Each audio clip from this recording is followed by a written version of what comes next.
Iniciar grabación. Buenas noches, estimados alumnos. Bienvenidos a su curso de Derecho Constitucional Peruano y Derechos Humanos. Esta es la semana 13 y de acuerdo a lo que nos ha dado el sílabo, tenemos para hablar sobre órganos autónomos y órganos descentralizados, tal y como lo señala el sílabo. Sí, nuestra semana 13, si leemos el sílabo nos señala órganos autónomos y los órganos descentralizados. Así está detallado en el sílabo de la semana. ¿Sí? Está cargando el sistema.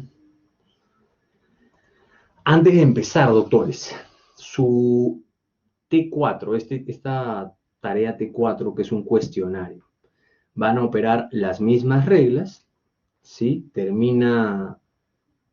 El doctor, el sistema está fallando mucho. ¿Se me escucha? Sí, justamente por eso estoy entrando también en otras clases. Exacto.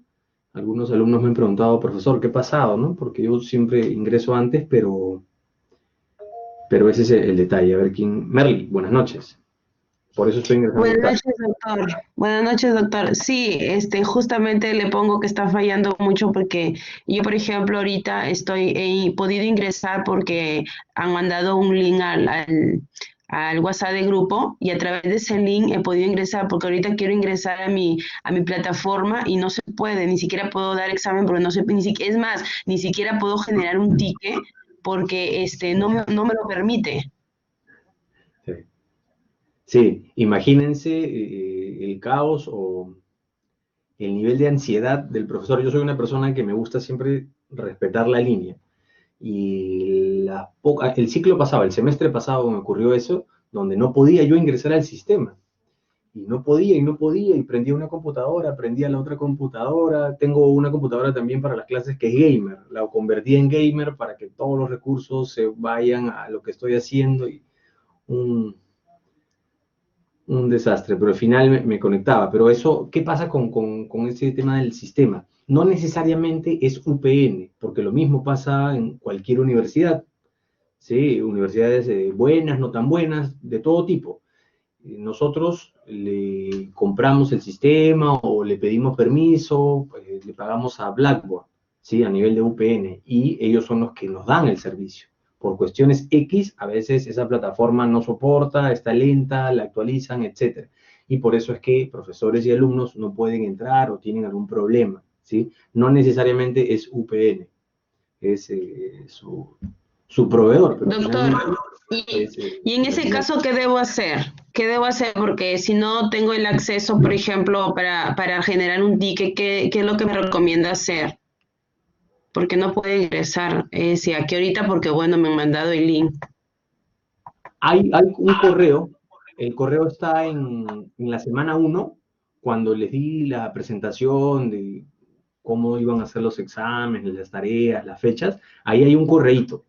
Y cuando no pueda darle solamente clic para que se abra un ticket, puede mandar un correo ahí, Sí, ¿no? doctor. Lo que pasa es que también justamente quería intentarlo por ese lado y mandar, supuestamente hice clic ahí para poder mandar por ese medio, pero me sale o sea, se abre la página de Lauret, creo que es la página del pero me sale que no tienes conexión, o sea, no hay conexión. Y es más, yo pensaba que era mi máquina y entro a YouTube y entra bien, o sea, mi internet está bien, es la página. Ahora yo digo, ¿cómo puedo generar en ese caso un ticket? ¿Cómo puedo reclamar? ¿Qué es lo que puedo hacer? Porque me preocupa porque si estamos en plena semana de exámenes, la universidad quizás no lo va a tomar como que no hubo problemas, sino que no lo diste el examen. Sí, sí. Lo que se recomienda ahí es, si tienes un problema de esos en un examen, reportarlo inmediatamente. Si no se abre esa opción del ticket, mandar ese correo cuando tú mandas el ticket, ahí te sale también una ruta de correo. Mandas e informas ese detalle. Una cosa que me sorprendió cuando llegué a la familia UPN es que a diferencia de otras universidades, en realidad yo he estado en varias casas de estudios, aquí y en otros lugares que no son de Perú, y ninguna casa de estudios tiene lo que tiene UPN. ese video, esas preguntas, ese cuestionario para que ustedes practiquen y que sí, de hecho sí tiene algunas fallas, ¿no? Ya les comenté cuál es el proceso para que hagan este tipo, para que salga una voz que uno pueda escuchar, para que salga este material, que sí tiene algunas fallas que ya las he anotado para reportar al área de unidad académica y que las mejoren, pero en sí no he visto otra universidad donde tengan esto. En el área de soporte académico, por ejemplo, se le paga a los trabajadores para que estén, los de soporte, hasta las 2 de la mañana. 2 de la mañana. O sea, estas personas trabajan hasta las 2 de la mañana y a veces un poquito más, se les paga lo que se les tiene que pagar, pero exclusivamente para estos temas de soporte. Y en exámenes todavía más. ¿Sí? Yo sé que hay algunas fallas, de hecho todas las universidades las tienen, pero es una apreciación personal, es una apreciación mía. Lo que tiene la familia UPN yo no lo he visto en otra universidad, y muy buena calidad, ya ustedes lo verán. No sabe si están atendiendo en la universidad de manera presencial, no sabría decirte, Merly, si están atendiendo de manera presencial. No sabría decirte, doctora. ¿Sí? Bien, entonces, si tuvieran algún inconveniente, lo que les recomiendo es que ustedes tengan el correo a la mano para generar su ticket y lo reporten de manera inmediata. Lo que me lleva al segundo punto, o al primero, que su T4. Su T4 es un intento que ha pasado con un caso raro, pero pasó, para que no les ocurra a ustedes. Profesor, tuve un problema con el sistema, la verdad que yo estaba dando mi examen, el sistema me botaba, justo en la línea de lo que estamos conversando. El sistema me botaba, saqué un cuestionario y saqué 14. Miren, saqué 14 y siento que he podido dar un mejor examen ya que tuve problemas con el sistema y cuando volví a ingresar ya me quedaba casi nada y el cuestionario se cerró y no pude leer con detenimiento algunas preguntas y no pude tener una mejor nota. Así que, profesor, le pido, le exijo que me dé una oportunidad más. Coordiné con el área de sistemas y dicen, bueno, es un tema debatible, se le dio la oportunidad, ¿sí? Se le dio la oportunidad. Dice se entrecorta, Fanny. A ver, mi celular está con... Wi-Fi no está apagado todo. ¿Qué tal? ¿Me escucha la señorita Lani, Olga, Merly, Nancy? Aquí Fanny me dice que se entrecorta. Vamos a poner la alarma, 10:30. ¿Sí se escucha? Perfecto. Tengo entonces que sí se me escucha de parte de Olga, Walter y Susan. Y Alfredo también. Y Lani. Gracias, doctores, por estar atentos. A lo que iba, para que no les ocurra a ustedes con su T4. Se le dio la oportunidad. ¿Y qué pasó con la alumna? Esto pasó hacia la T1, me parece que el T1 para ustedes fue cuestionario. En la T3, ya terminando la T3, me escribe, era una alumna, profesor, recién leo su mensajería interna y vi que me dio una oportunidad más, pero me volvió a contar algo que le había ocurrido a la señorita, ¿no? Y lo coordiné con la unidad académica, porque ¿qué había ocurrido? Como ustedes solamente tienen un intento, si su computadora tiene algún problema, no es perfecto, si han tenido problemas con la señal, si fue un apagón general en el lugar justo donde ustedes viven y en toda la ciudad se fue la luz y no pudieron dar el examen o se les cortó el examen, tendrán una oportunidad.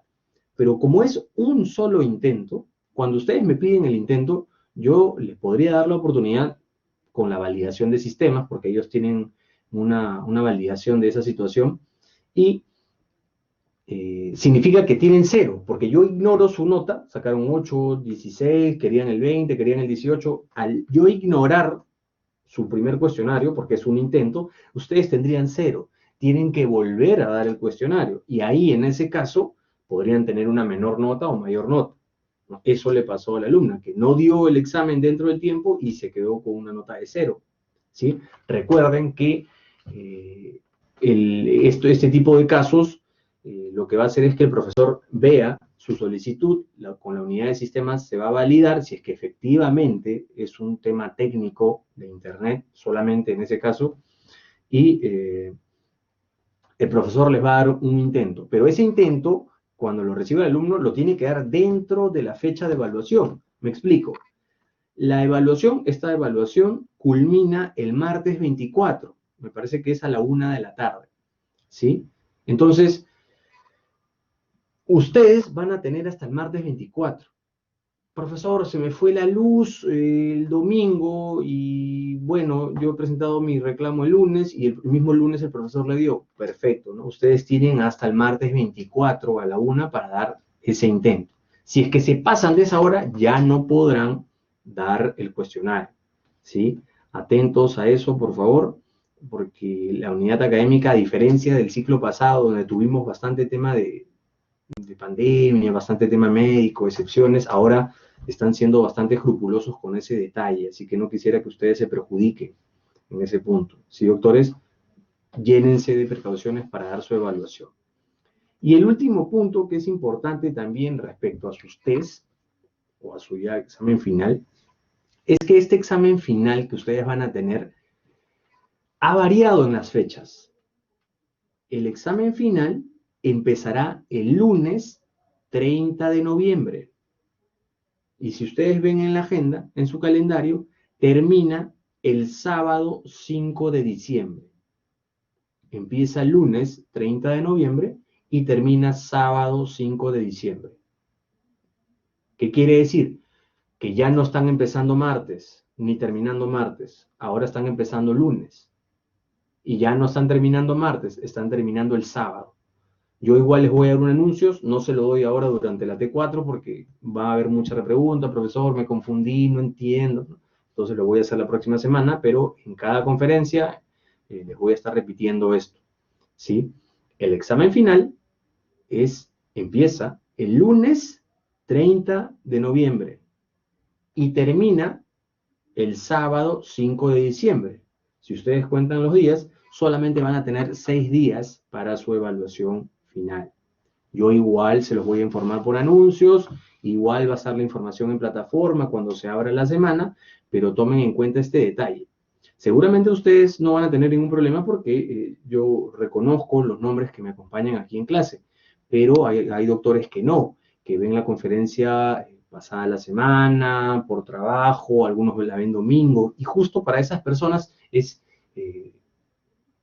el que yo estoy reiterando a cada rato, el que el examen es lunes y termina sábado, ¿sí? Si ustedes tienen la posibilidad de comentarle a algunos de sus compañeros, les pido amablemente de favor a nuestras delegadas, porque tenemos delegadas mujeres aquí, que me ayuden para informarle a sus compañeros que el examen final empieza el lunes 30 de noviembre y termina el sábado 5 de diciembre. Igual yo lo informaré a través de un anuncio, pero mi casuística, mi entender, me ha demostrado que no todos tienen una lectura escrupulosa de la sección anuncios. Doctor, ¿todos los cursos es así?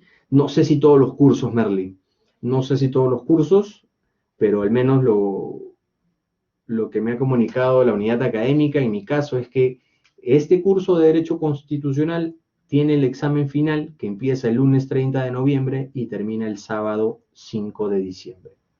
¿Sí? El trabajo final, el examen final es grupal, sí es grupal. Esos detallitos ya se los voy a dar la próxima semana, pero sí me interesa que tengan claras las fechas, ¿sí? Tengan claras las fechas para que no tengan problemas. Aquí sí, lo que yo he hecho es achicar un poco el examen para que un examen no sea tan complicado para ustedes. No son esas 120 páginas que de la lectura de las evaluaciones no leímos tanto, pero igual yo les había dado un resumen en las PPT. Aquí no va a ser tanto trabajo, ¿sí? Bien, doctores, entonces ya hemos hablado de las fechas, ya hemos dado la indicación de esta T4, su cuestionario es un solo intento, llénense de las seguridades a la hora de que estén dando su evaluación en esta T4, ¿sí? ¿Cómo vamos hasta aquí? ¿Se entendieron estos puntos de la T4 y el examen final? La T4 no cambia, la T4 igual está en la plataforma, ustedes cada semana ven cuándo inicia y cuándo termina. Ahora estamos en la T4, en esta semana no cambia. Lo único que cambia es el examen final, ¿sí? Perfecto, excelente, doctor, bien claro. Ya. Sí, repito, porque a veces hay doctores que nos acompañan en la sesión unos minutos avanzada la clase, entonces para ellos va la repetición. Bien, doctores, entonces estos son los temas formales, los temas de reglas, pautas, siempre tan engorrosas. No sé si han estado al tanto de las noticias. Nuestro Tribunal Constitucional se pronunció y dijo que era improcedente esta demanda del Ejecutivo contra el Legislativo para el tema de incapacidad moral permanente. Pregunta, ustedes alumnos de Derecho, doctores, futuros doctores, algunas personas que ya están trabajando en Derecho, y me interesaría que en sus palabras, sepan o no sepan, me comenten, porque de eso se trata la clase. ¿Cuál es la diferencia entre un pronunciamiento jurisdiccional de inadmisibilidad versus improcedencia? ¿Qué significa inadmisible? ¿Qué significa improcedente en el ámbito procesal? Hay procesal penal, civil, laboral, constitucional. En realidad, el término general es procesal, porque se aplican muchas de esas reglas. No sé si alguien se anima a participar, de hecho lo preferiría. En sus palabras, ¿ah? Si es que no lo saben, no, profesor, no sé, perfecto. Eso me dará pie a conversar del tema. No, profesor, sí lo sé, perfecto. Zanjamos el tema.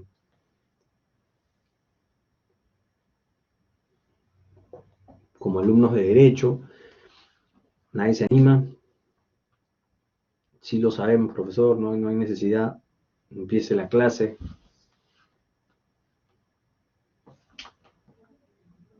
Ok, doctores, entiendo que están callados. Un jueves sentido, entonces. Bien, doctores, entonces entiendo que ya lo saben. La pregunta, repita la pregunta, por favor. La pregunta era, ¿cuál era la diferencia entre la inadmisibilidad y la improcedencia procesal?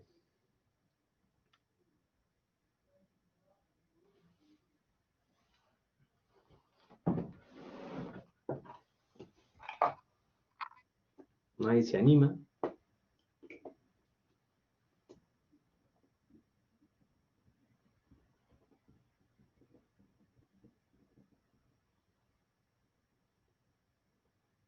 Doctor, si nos puede comentar.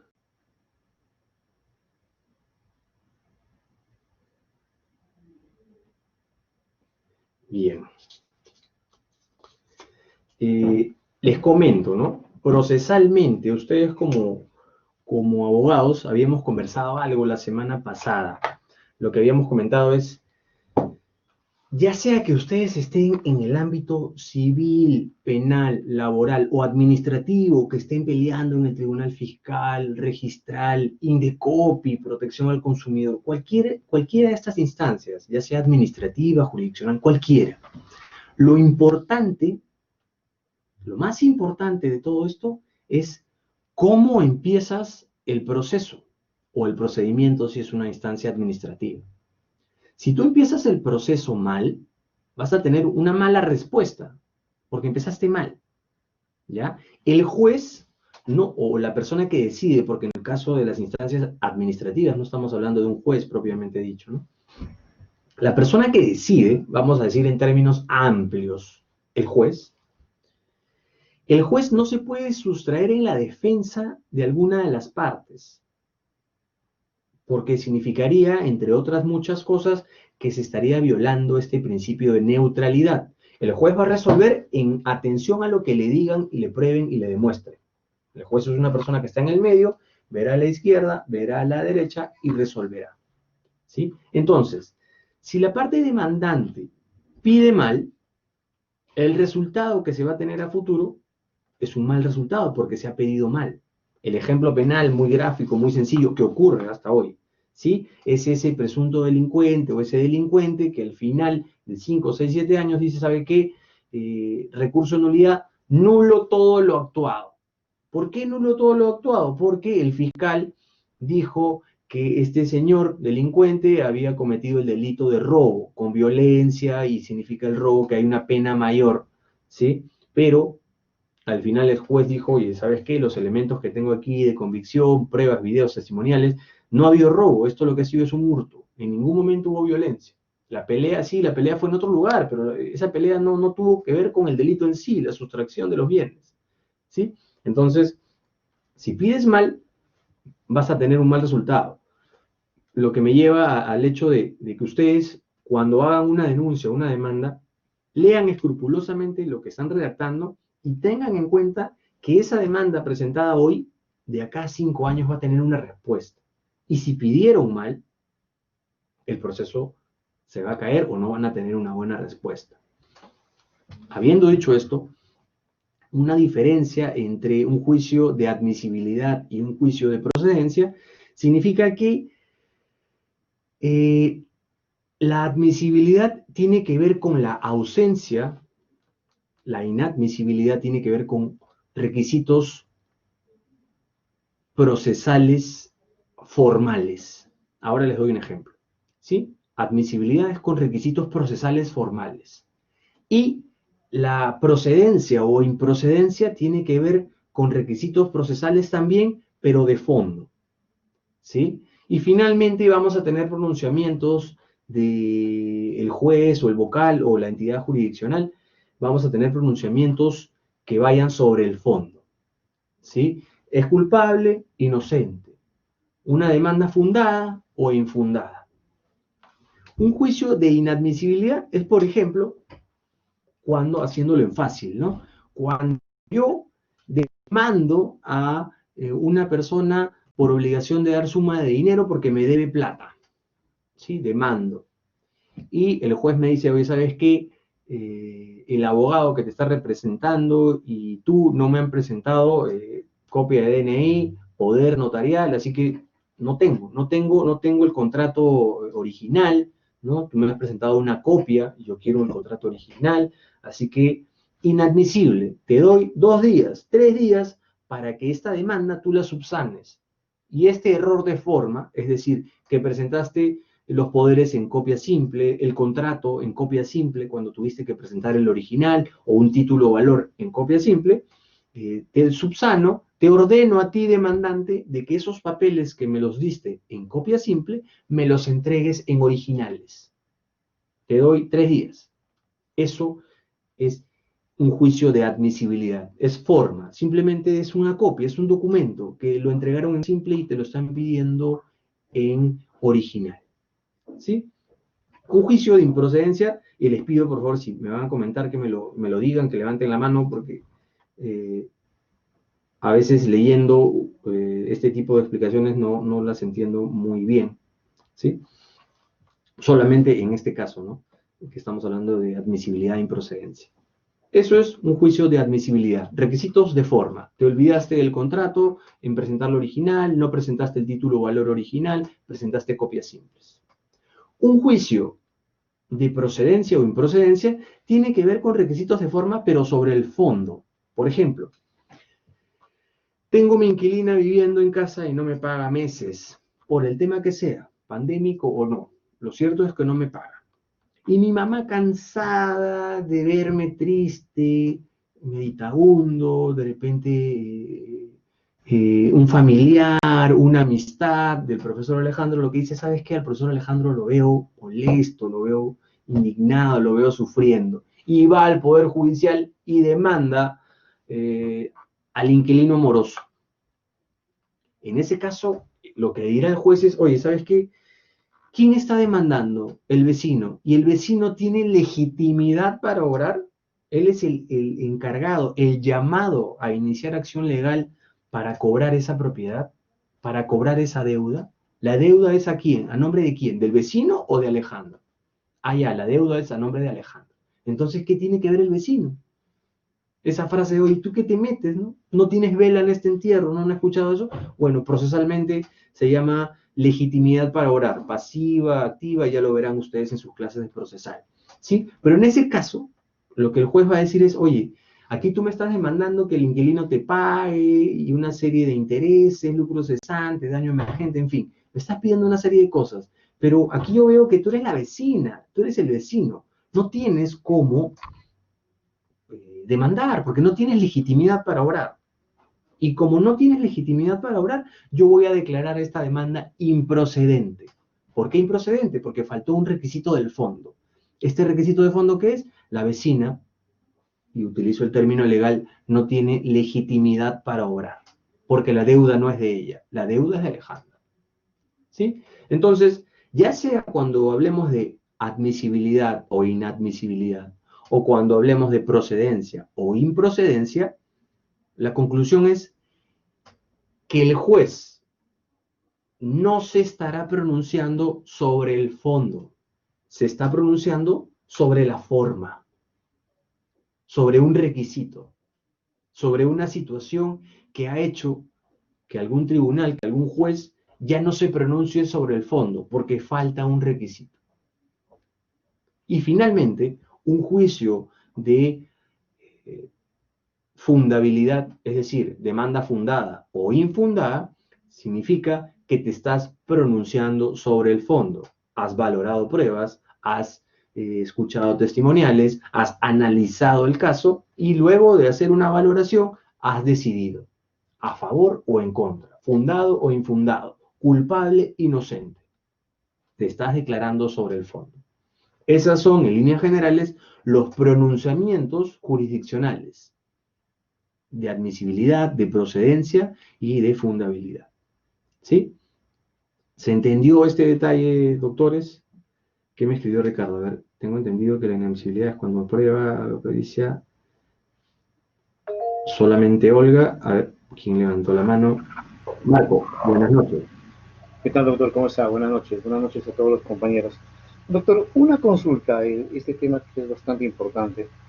Por ejemplo, en un tema penal, si el fiscal realiza una acusación contra una X persona por el tema de violación, entonces la inadmisibilidad sería, pues, error en la valoración de las pruebas, por ejemplo, el reconocimiento médico, el reconocimiento de cámara Gesell, por ejemplo, y eso determinaría, pues, si es una violación o de repente son actos contra el pudor, por ejemplo, ¿no? Y el tema el otro tema, pues el tema de la forma, sería quién hace la denuncia. O sea, si lo hizo un amigo, si lo hizo un hijo, no es que el Ministerio Público sigue este proceso de oficio. Ya, sabiendo que no es una clase de laboral, penal, entre otros puntos, porque la pregunta va desde el ámbito penal, ¿sí? Solamente vamos a dar esta explicación a propósito de lo que nos pregunta su compañero, pero no nos vayamos por el tema penal, cámara Gesell, no, ¿sí? Responderé la pregunta, pero no nos vayamos al tema penal. En todo el proceso van a haber pronunciamientos de admisibilidad, procedencia, fundabilidad, dependiendo del estadio del proceso. Ya en una etapa procesal, aquí usted me dice que está hablando de la acusación, ¿sí? La acusación significa que hubo una investigación y a diferencia de la denuncia ¿qué es? Un pedido de investigación. La acusación ¿qué es? Es un pedido de sanción. Ya el fiscal está diciendo, ¿sabes qué? Dale 20 años, 15 años de pena privativa de libertad. Ya está pidiendo una sanción. Esa es la diferencia entre una denuncia, que es un pedido de investigación, versus una acusación fiscal, que es un pedido de sanción. Bien, estando en la acusación fiscal, lo que ocurre es que van a haber situaciones en las que el fiscal, de la mano de la policía, pida alguna documentación, actuación pericial y den algunos plazos en el proceso, den algunas indicaciones.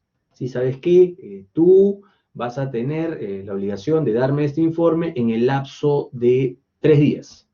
Si tú no cumpliste en el lapso de 3 días y quieres presentar una testimonial, quieres presentar una prueba adicional, se te podría declarar inadmisible porque ustedes saben que procesalmente los plazos son perentorios. Perentorio significa que no tienes una segunda oportunidad, no tienes otra vida, tienes una vida nomás. Y tu vida es en el plazo que te dan.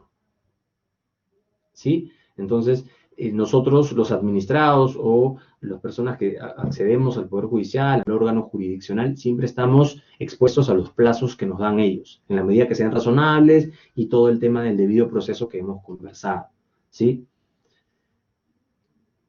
la decisión del Tribunal Constitucional. Bueno, les estoy comentando las armas para que ustedes cuando vean prensa, lean la resolución que sale mañana, vean efectivamente qué significa que sea improcedente. Por eso empezaba esta clase haciéndoles una distinción en palabras sencillas sobre lo que es admisible o inadmisible, improcedente o procedente y un juicio de fundabilidad, ¿sí? Para que ustedes ya con herramientas jurídicas puedan pronunciarse en un sentido o en otro, ¿sí? Me parece que quedó una pregunta en el tintero, me olvidé de cuál era. Me hablaste de las cámaras Gesell y me olvidé de la segunda pregunta, doctor. Doctor, no, yo le decía en el tema de fondo, en el tema penal, disculpe que me meto un poco, en el tema penal también se valora que la persona que ha denunciado, que ha formulado la denuncia, o hay veces que, por ejemplo, el Ministerio Público actúa de oficio en este caso. Nada más, doctor. Ya. Ya. Buena pregunta también, que no es el tema constitucional, pero la vamos a responder porque es una pregunta que también es interesante para el ejercicio de su carrera. ¿Qué pasa si por algún acontecimiento, porque aquí lo que ha dicho su compañero es qué pasa con la denuncia, ¿no? ¿La fiscalía no puede ir de oficio? ¿No? ¿Cómo es eso? ¿Cómo es, profe? Ya que uno de los órganos autónomos constitucionales es el Ministerio Público, lo comentaremos, ¿sí?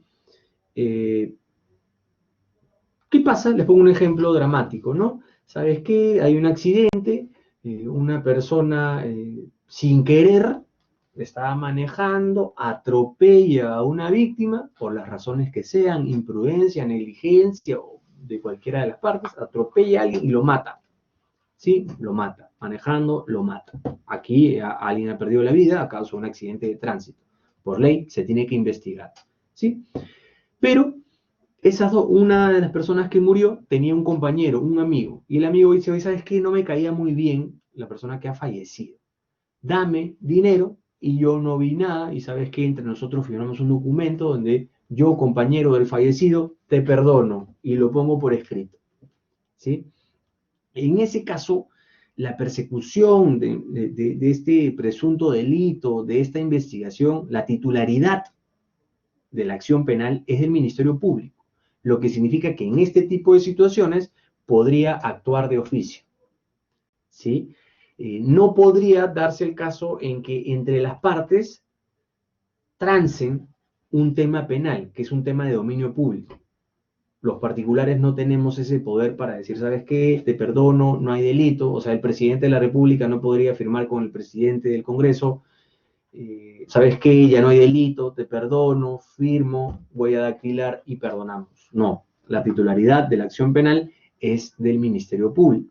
Y hay situaciones en las que sí el Ministerio Público podría actuar de oficio, pero son situaciones límite.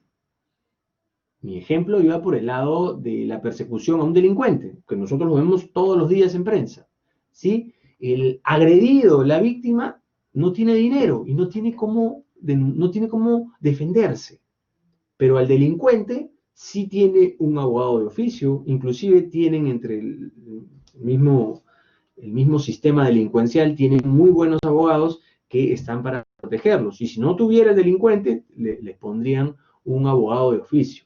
A lo que voy es, cuando tú inicias una denuncia, y esto se ve más claro en el tema administrativo, les pongo Indecopi, ¿sí? Si tú en Indecopi te quejas porque la empresa no te cambió de refrigeradora porque estuvo malograda, la respuesta aquí en 3, 4 años, 6 meses, un año que te dé Indecopi es si te debieron cambiar o no cambiar la refrigeradora. Tú en el camino no podrías decir que no, que ya es una versión, una serie que ya no utilizo y la verdad es que quisiera que me pidan, que me entreguen el dinero. No, porque lo que tú has pedido inicialmente es el cambio de refrigeradora. Nunca pediste dinero. A lo que iba cuando les hablaba de la denuncia, entiendan ustedes, una denuncia es un pedido de investigación, ¿sí? Cuando hay una denuncia, lo que debe quedar claro es sobre qué delito se está denunciando. Si estás denunciando por hurto, por robo, o en el caso que ustedes lleguen al derecho penal, Va a ser bastante apasionante dependiendo de cómo se lleve el curso, los temas que toquen. En los temas de homicidio, ¿no? ¿Es homicidio por emoción violenta o es asesinato? Ese señor o esa señora que llega y ve a los amantes, ¿sí? Y producto de la emoción asesina a uno o a los dos. El trabajo está en que la defensa dirá, oye, ¿sabes qué? Esto no es asesinato, es homicidio por emoción violenta. Y ustedes saben que dentro de los tipos penales hay agravantes y hay atenuantes, ¿sí? El homicidio por emoción violenta es un atenuante. El asesinato es un tipo penal que tiene una pena mayor que el homicidio por emoción violenta. Entonces, la defensa de uno y otro oye, aquí no es asesinato. El otro dirá, oye, aquí no es homicidio, aquí es homicidio por emoción violenta, ¿no? A eso iba con el tipo penal que se prescribe en la denuncia, ¿sí? Si tú pides mal algo al inicio, vas a tener un mal resultado al final. Exacto. Y eso se aplica, como nos dice Merly, hay que saber plantear el pedido. Eso se aplica no solamente en el tema penal, se aplica en el tema constitucional, en el tema civil, laboral, a todo nivel, ¿sí? Por eso les daba el detalle de lo que pidamos ahora, ya sea en una denuncia o en una demanda, se va a traducir en una buena o mala respuesta a futuro, ¿sí? No hay que llevar a la ligera las demandas o denuncias. Bien. Entonces, habiendo dado esta introducción, esta charla, ¿se entendió hasta aquí de lo que hemos hablado? No era una clase de penal, pero a propósito de las preguntas, las tocamos.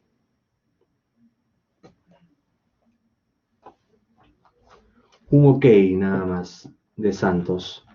Bien, Ricardo nos dice sí, Walter sí. Bien, doctores. Entonces, vamos a proyectarle aquí las láminas, las diapositivas. ¿Se ven, doctor? ¿Se ven? ¿Se ven, doctores?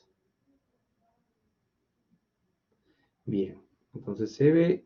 Quitamos aquí la cámara para asegurar que todo esté ok.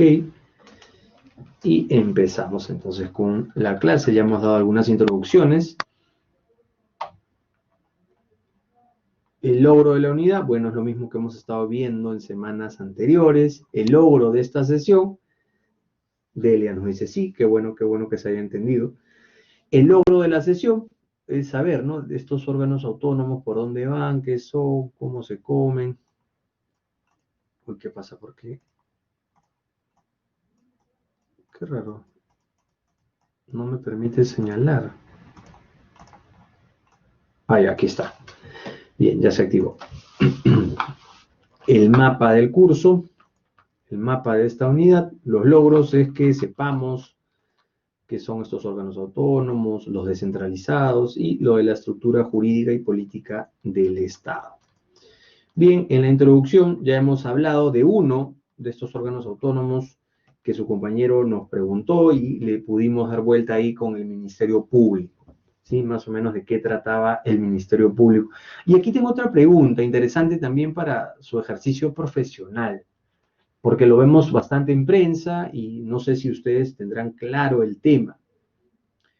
¿Por qué siempre tenemos el problema con los delitos comunes?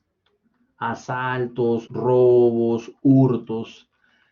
¿Por qué hay un problema de que este presunto delincuente o este detenido no va a la cárcel o se escapa? ¿Cómo funciona el tema de la investigación penal? ¿Cómo funciona la pena? ¿Cómo funciona la policía, Ministerio Público, Poder Judicial?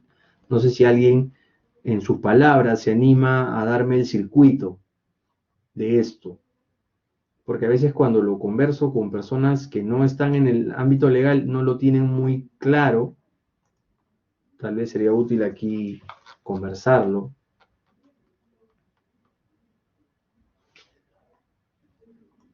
Bien, hoy día es una clase de puro chat, no se animan. A ver, ¿quién levantó la mano? Ricardo, buenas noches.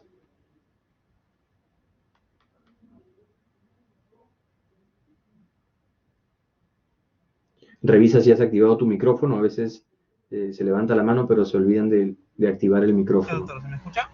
Ahí está. Sí, Ricardo, te escucho. Hola, doctor. Ay, doctor, ¿se me escucha?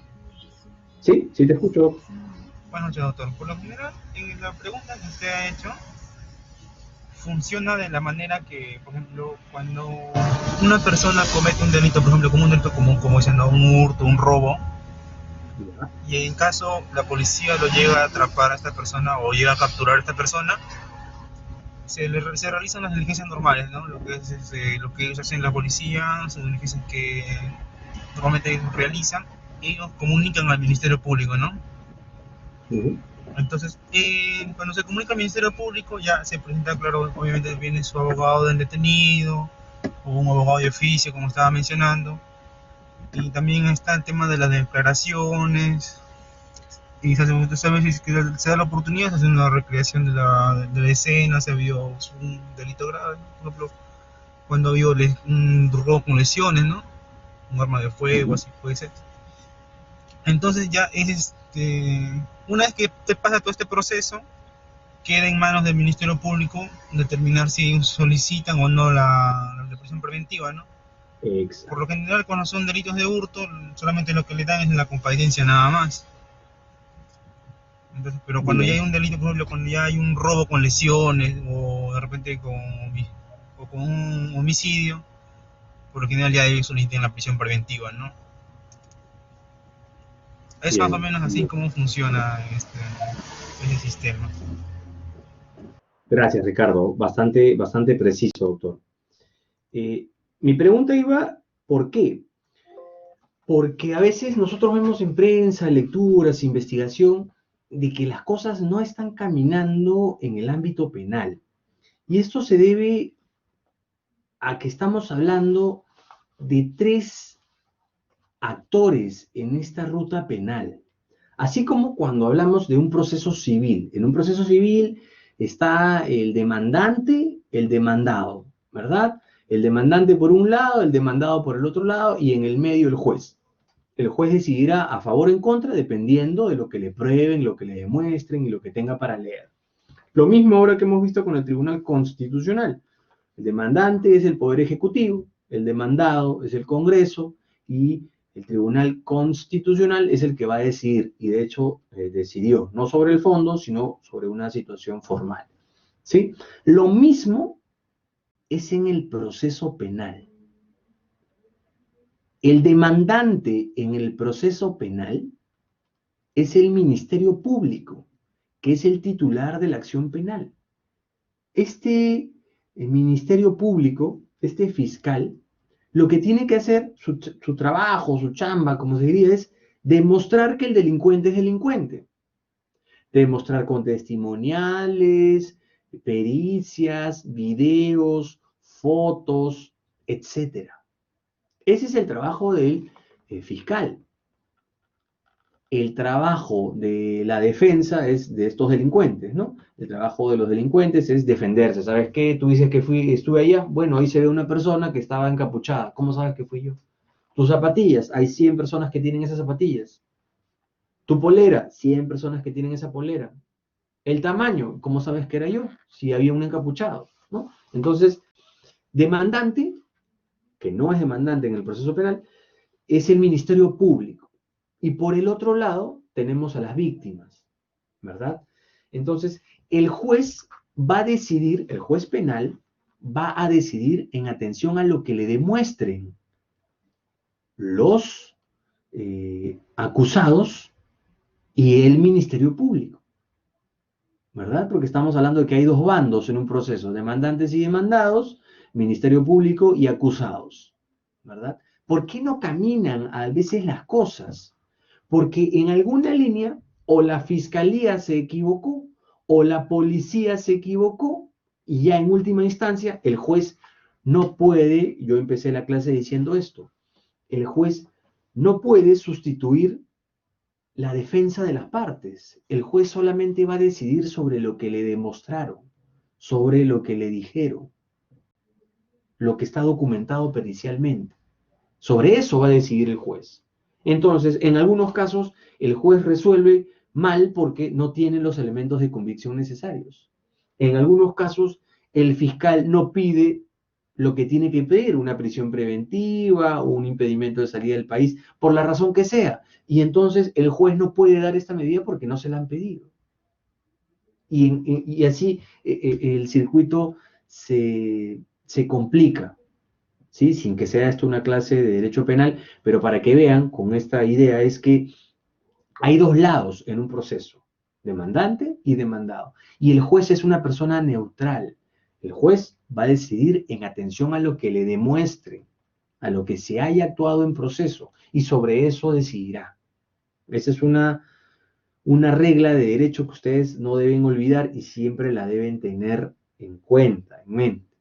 Cuando hagan sus escritos, por ejemplo, que sean escritos sencillos, fáciles de leer y entender. Tienen que demostrarle al juez, tienen que hacer que este tercero entienda lo que ustedes quieren, ¿verdad? Bien. A eso iba la clase, a eso iba la presentación del proceso. Hemos visto proceso civil, penal, constitucional en nuestros ejemplos.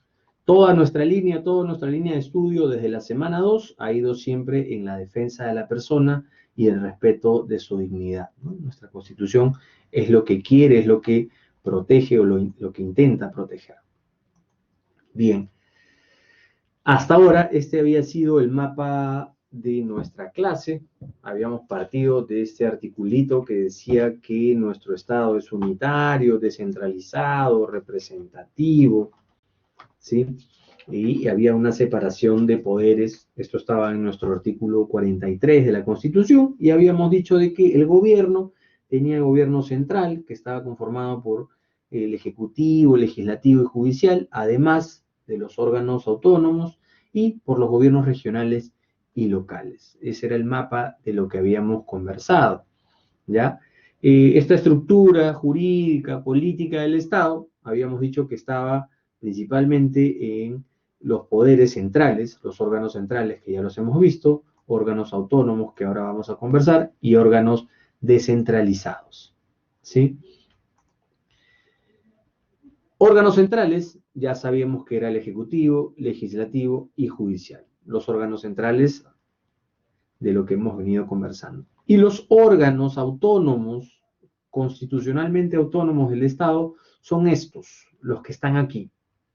Vamos a comentar brevemente cada uno de ellos, de manera muy breve, porque no habría el tiempo para poder ocuparnos de estos puntos, pero sí los vamos a presentar, ¿sí? Jurado Nacional de Elecciones, la Oficina Nacional de Procesos Electorales, el Registro Nacional de Identificación y Estado Civil, RENIEC, el Tribunal Constitucional, la Junta Nacional de Justicia, ex Consejo Nacional de la Magistratura, el Ministerio Público, Defensoría del Pueblo, Contraloría General de la República, la SBS, que es Superintendencia de Banca y Seguro, y el Banco Central de Reserva, ¿sí? En cuanto a los órganos descentralizados, ya hemos visto que los autónomos son estos que estamos conversando, los descentralizados van a ser municipalidades, gobiernos regionales. Los locales y regionales vamos a entender como que son los órganos descentralizados, ¿sí? Todo esto que hemos estado viendo, gobiernos regionales, gobiernos locales, más los autónomos, funcionan con el poder legislativo, judicial y el ejecutivo. Porque recuerden que todo esto se suma, más los tres poderes, los órganos centrales, y esto da el Estado unitario descentralizado que tenemos. En teoría, todo esto debe actuar articulado, de la mano, funcionando como una sola cosa, ¿sí? Bien, esto ya lo hemos visto. Los órganos autónomos tienen autonomía, independencia, también ya lo hemos manejado. La Constitución les concede funciones del más alto nivel en el ámbito de sus respectivas competencias, ¿sí? En el ámbito de sus competencias van a tener autonomía e independencia del más alto nivel. A propósito de la pregunta de su compañera, profe, ¿qué opina de la sentencia que hemos tenido? Bueno, jurídicamente ya sea que haya habido un pronunciamiento sobre el fondo a favor o en contra, hubiera sido bueno dilucidar el tema, ¿no? El tema que hasta se habían pronunciado internacionalmente. Sí, la Corte Interamericana, en fin, varias instancias internacionales habían dicho, oye, ¿sabes qué?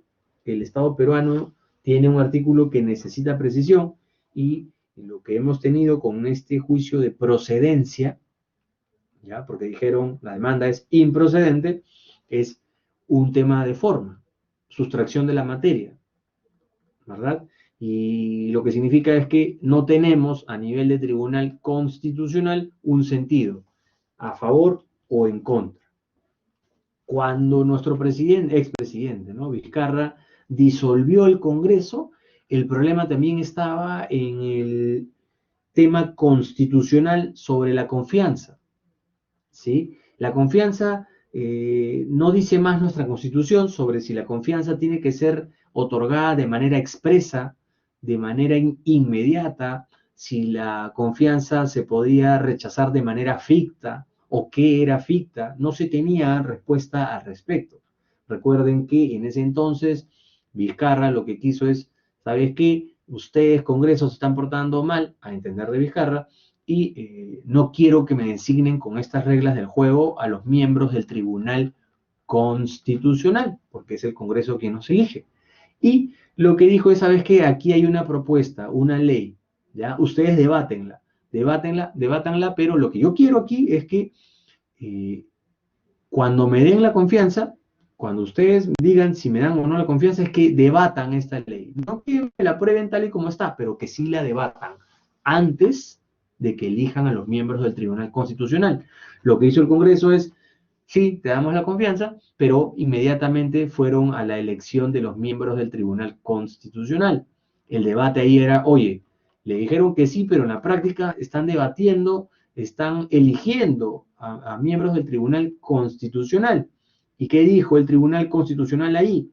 Muy al margen de si ustedes están en contra o a favor de la disolución del Congreso. Lo que dijo el TC es dar una respuesta sobre el fondo. ¿Y qué dijo? Oye, sí, esta denegación ficta, vamos a entender que hay denegación ficta cuando, y nos dio tres cosas, tres detalles, ¿no? Cuando a entender del TC, del Tribunal Constitucional, alguna autoridad no tuvo intención de discutir el tema. Segundo, no tuvo intención de aprobar el tema. Y esta falta de intención o falta de aprobación se da a destiempo. ¿Ya? Eso es lo que dijo el Tribunal Constitucional, palabras más, palabras menos, pero eso para el tribunal era una denegación ficta de confianza. Que no hayas querido discutir, que no lo hayas querido aprobar, ni siquiera la intención, y que si tú lo hubieras querido hacer, lo has hecho a destiempo. Y como ha ocurrido esto, es una denegación ficta de confianza y por lo tanto la disolución del Congreso está de acuerdo a lo que dice la Constitución. Es lo que dijo el Tribunal Constitucional en ese entonces. Y tuvimos un pronunciamiento de fondo, una interpretación constitucional. Lo que pienso ahora es que el Tribunal Constitucional nos sigue teniendo con la misma duda, que es incapacidad moral permanente.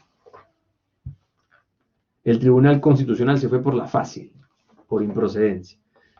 Por eso empezaba la clase diciéndoles qué era o qué debíamos entender en palabras sencillas, algo que es inadmisible, algo que es improcedente, para que ustedes puedan generarse su propia opinión, su propia crítica. Bien, entonces tengo una consulta, profesor. Dime, Olga. ¿Qué tal, doctora? Buenas noches. Cuéntame.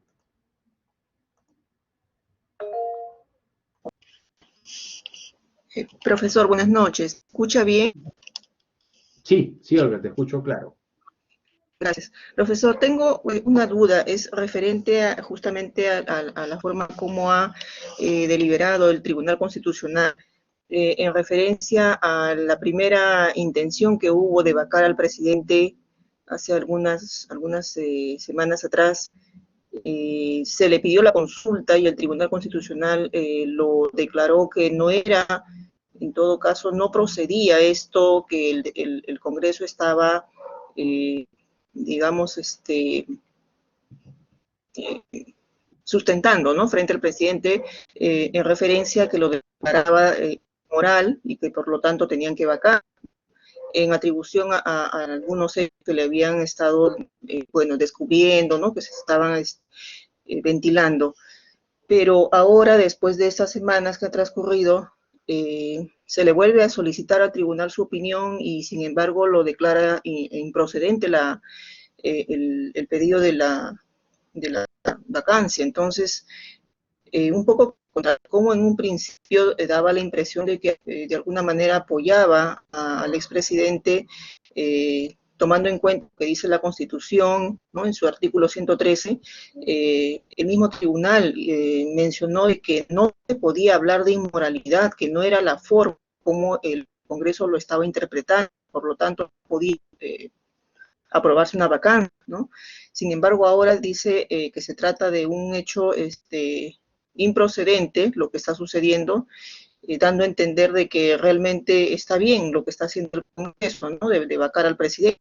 Entonces, ¿cómo puede entender si en ambos casos, yo, a mi parecer, comprendo de que se ha actuado en función de lo que dice la ley? Entonces, en ambos casos estaríamos frente a una, digamos,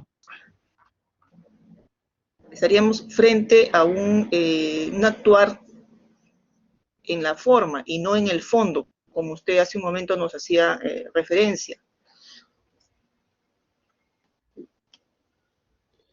Bien. ¿Sí? Sí, te escuchamos claro, Olga, gracias. Gracias, Doctora, profesor. se está fallando, si pudo ingresar. José Luis Muñoz, doctor, disculpas del caso, no si pudo ingresar, está fallando la plataforma. Sí, me había comentado José Luis, una compañera tuya, que habían tenido un problema con el ingreso a la plataforma. En esos casos les pido que tengan a la mano los datos de sistemas para que puedan reportar alguna situación, ya que están de cara a su evaluación T4, ¿sí? Lo que me preguntaba su compañera, profe, acá es forma, a fondo, el Tribunal Constitucional ha dicho que la moralidad está mala, y vuelvo a los principios del derecho, ¿no? Porque no hay nada definitivo aquí en la Constitución. Los principios del derecho es: el juez va a resolver sobre lo que tú le has pedido. Un principio del derecho, el fondo del asunto es: ¿sabes qué? A mí me están demandando por obligación de dar suma de dinero, porque un amigo dice que le debo 100.000 soles, que él me prestó 100.000 soles, y ahí hay un contratito firmado a mano, o de repente un WhatsApp, ¿sí? Lo que va a tener que declarar el juez al final de ese proceso, cuando demandan al profesor Alejandro por una deuda de 100.000 soles, es: ¿Alejandro debe o no debe? Ese es el fondo. Porque ¿qué pidió el acreedor? Pidió que se declare la existencia de esa deuda, porque Alejandro dice: no, yo no te debo nada. Y además de que se le pague, ¿ya? Entonces lo que dirá el juez: oye, aquí yo veo por las pruebas es que Alejandro sí debe, y por lo tanto ordeno que pague, ¿sí? El juez está resolviendo sobre lo que le han pedido. Aquí, en el Tribunal Constitucional, en el caso que tenemos ahora, no han resuelto lo que se les pidió, o no se han ido a tallar el fondo, que es ver qué significa incapacidad moral permanente. Han emitido un juicio de procedencia, han dicho: el proceso es improcedente, sustracción de la materia, ¿ya? Que es lo que ha dicho Ledesma hoy día, y mañana ya podremos tener acceso al contenido mismo de la sentencia. Pero eso es lo que significa improcedente. Por lo tanto, el Tribunal Constitucional, de manera formal, en una sentencia, no ha dicho qué es esta incapacidad moral permanente. ¿sí? Ese es el detalle, esa es la crítica. Esa es la crítica de lo que tenemos ahora a propósito de lo que nos preguntaba su compañera Olga, ¿sí? Bien, ¿en qué estamos? De nuestros órganos autónomos, ¿no? Porque aquí también vamos a tener un articulito interesante en el sistema electoral, ¿no? A propósito de la interpretación literal de la Constitución. Empiezo aquí abriendo el debate. ¿Dónde está? Aquí está. Después regreso al inicio, ¿ya? ¿Dónde está? Este articulito, por ejemplo, es un articulito donde el Tribunal Constitucional sí se pronuncia. ¿Qué dice este articulito cuando habla del Jurado Nacional de Elecciones y de la Junta Nacional? Dice, no son revisables en sede judicial las resoluciones del Jurado Nacional de Elecciones en materia electoral, ni las de la Junta Nacional de Justicia en materia de evaluación y ratificación de jueces. ¿Qué quiere decir no revisables? Aquí la Constitución claramente te está diciendo no son revisables todo lo que diga el Jurado Nacional de Elecciones sobre materia electoral.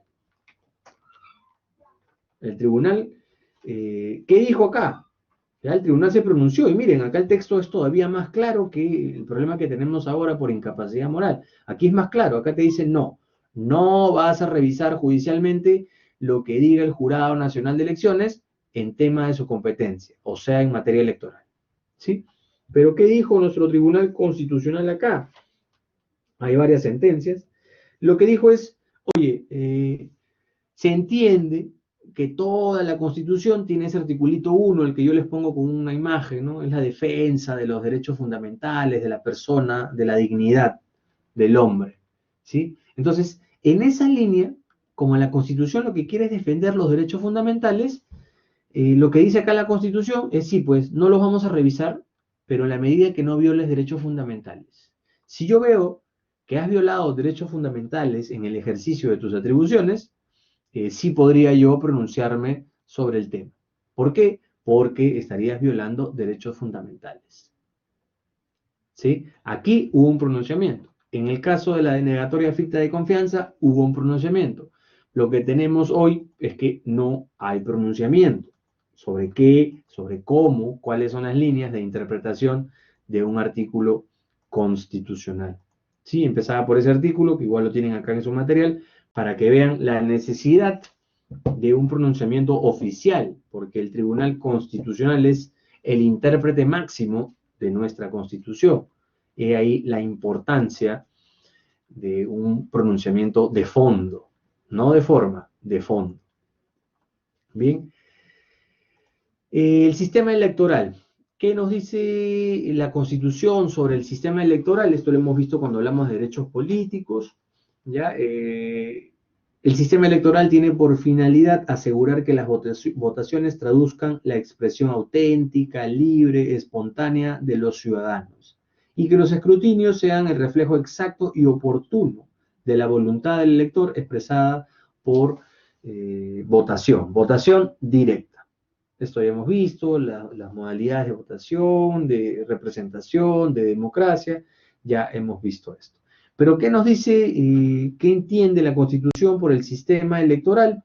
Entiende 3 sistemas: el Jurado Nacional de Elecciones, la Oficina Nacional de Procesos Electorales y RENIEC, Registro Nacional de Identificación y Estado Civil.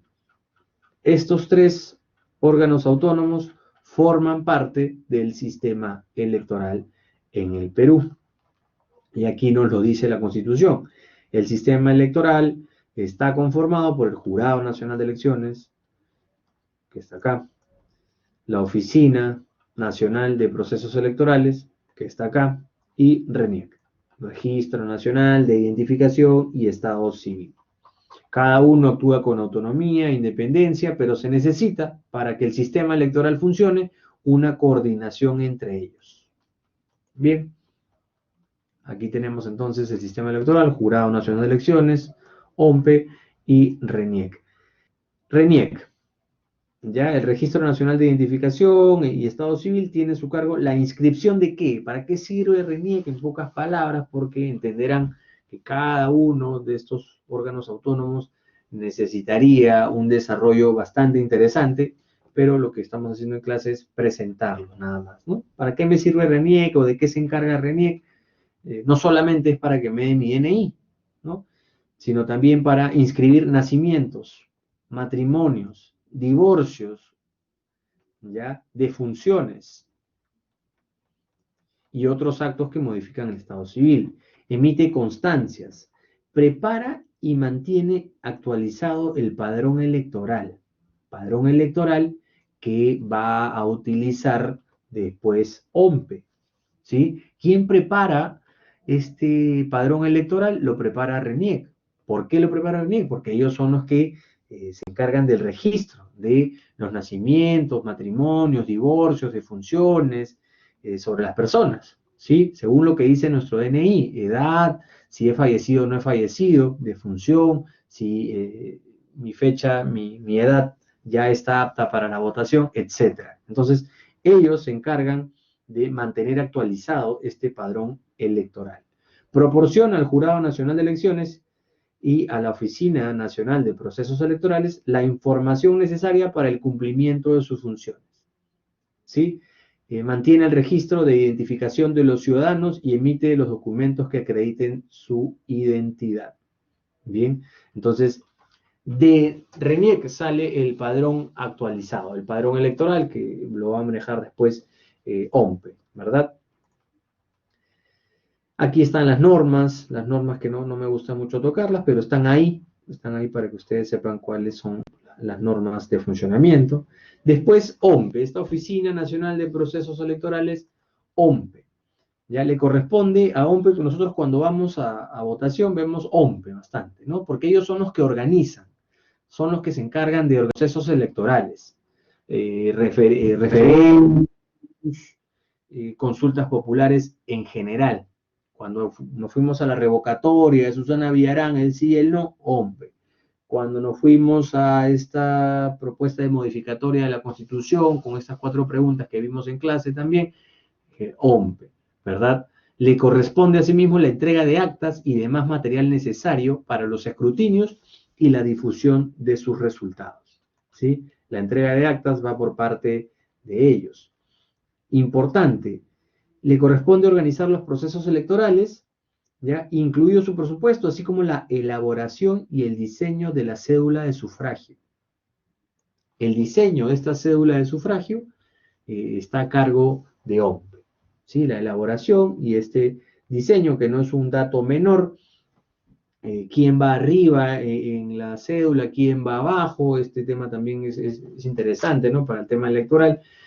Todo esto ya está medido, está regido, está regulado para la elaboración de las cédulas de sufragio.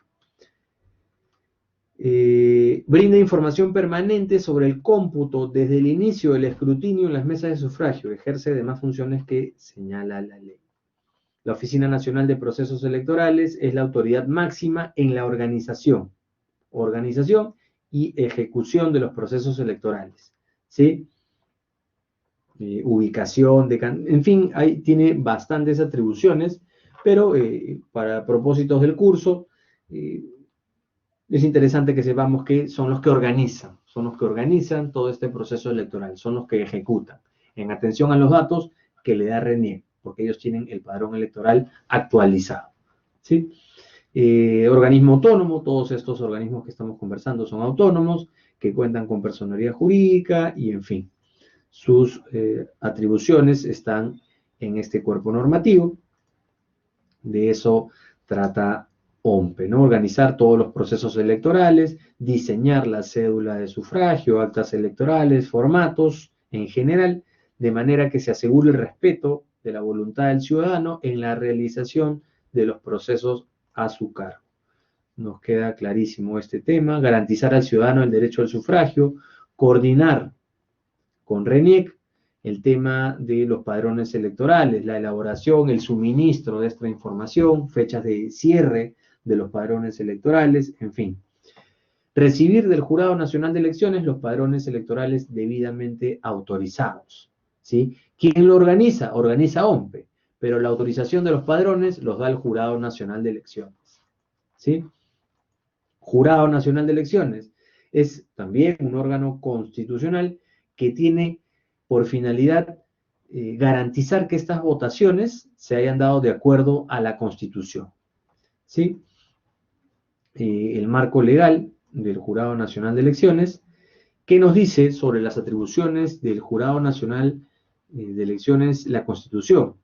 Tiene dentro de sus muchas atribuciones el fiscalizar la legalidad del ejercicio del sufragio y de la realización de los procesos electorales, mantener y custodiar el registro de las organizaciones políticas, ¿sí? Velar por el cumplimiento de las normas sobre organizaciones políticas y demás disposiciones referidas en materia electoral. Este tema no es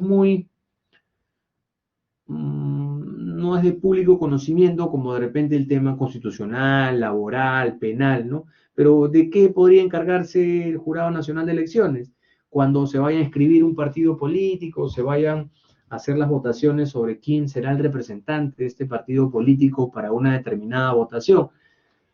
Por ejemplo, ¿no? Dentro de los estatutos del partido político sale que para que los candidatos a alguna determinada vacante o para algún puesto deben haber sido elegidos por votación de tantos votos, de tal porcentaje de votos, con tal cantidad de quórum, ¿sí? Que vayan el 100% de los afiliados, que vaya el 95% de afiliados como mínimo. Este tipo de detalles los podría haber Jurado Nacional de Elecciones, diciendo, oye, ¿sabes qué? Aquí tienes algunas fallas, aquí tienes algún problema, porque tu estatuto me dice que haya un acto jurídico que tú no me has demostrado. Yo no estoy viendo si ese acto jurídico es válido o es inválido. Lo que te estoy pidiendo es que me demuestres que hubo esta votación, ¿verdad? Sobre ese tipo de situaciones se podría también pronunciar el Jurado Nacional de Elecciones, ¿sí? Entre otras funciones, pero de momento eso es lo que debemos saber de cada uno de estos órganos constitucionalmente autónomos. Y aquí está el artículo que podría perfectamente ser un símil de lo que tenemos ahora en el contexto político. Este artículo 142, donde la misma Constitución, de manera expresa, nos dice no son revisables en sede judicial las resoluciones del Jurado Nacional de Elecciones en materia electoral. Pero el Tribunal Constitucional interpretó este artículo y dijo, oye, sí son revisables, sí podrían ser revisables cuando se vulnere la Constitución, cuando se vulneren los derechos fundamentales. Lo que nos lleva al Tribunal Constitucional, otro órgano constitucionalmente autónomo, ¿sí? Es el órgano supremo de interpretación y control de la constitucionalidad. Es el Tribunal Constitucional. Es autónomo, independiente. Vemos aquí la legislación en la cual se encuentra supeditado. El Tribunal Constitucional se le ha confiado la defensa del principio de supremacía constitucional. De acuerdo a lo que hemos conversado en las últimas clases, principios de interpretación integral, sistemática, literal, entre otras, lo que ya nos queda clarísimo es que ¿quién interpreta la Constitución? ¿Quién es el órgano máximo? El Tribunal Constitucional.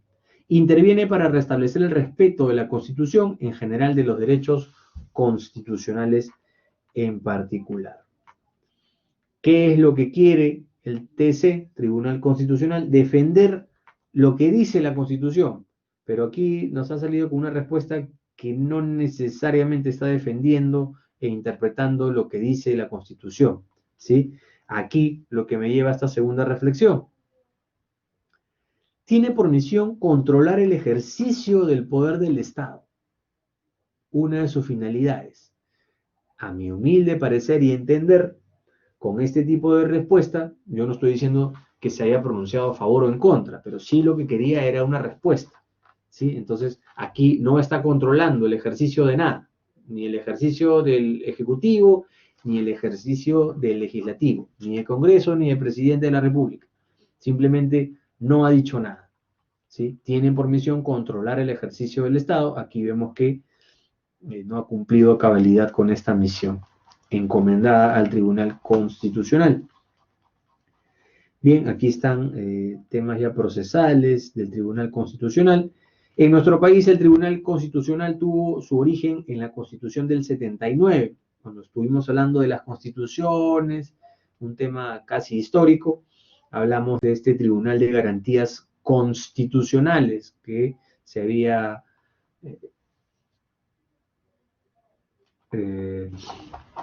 incluido en nuestra Constitución del 79, ¿sí? Concebido como este organismo que iba a pronunciarse sobre temas constitucionales donde el Poder Judicial no lo hacía o lo hacía mal o no tenía tiempo para hacerlo, ¿sí? Esa fue la idea con la que se concibió el Tribunal Constitucional. Ese fue el objetivo de esta Asamblea Constituyente del 78, que cuando hablamos de pena de muerte, ¿no?, que también tuvo que ver con este tema de la pena de muerte, crear un organismo que supliese las diferencias, las deficiencias, los problemas que tenía en ese entonces, y de hecho los continúa el Poder Judicial en aquel momento, ¿ya? Y esa fue la idea con la que sale el Tribunal Constitucional, ¿sí? Bien. El Tribunal de Garantías Constitucionales. Bien, acá es un tema de filosofía del derecho, que ya lo hemos ido conversando. Autónomo e independiente, esto también ya lo hemos conversado.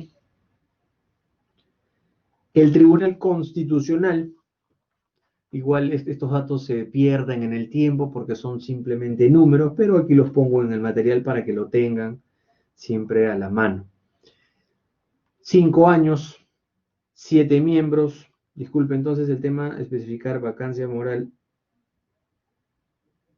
Vacancia moral, no, es vacancia por incapacidad moral permanente. ¿Queda zanjado o pueden los tribunos siguientes? No ha quedado zanjado porque no nos han dicho el Tribunal Constitucional. Mañana tendremos acceso a la sentencia. No nos ha dicho qué es, qué debemos interpretar. Ese es el problema que tenemos ahora. El vacío sigue en la Constitución. Bien, el Tribunal Constitucional es un órgano de control autónomo independiente, tiene 7 miembros, su cargo dura 5 años.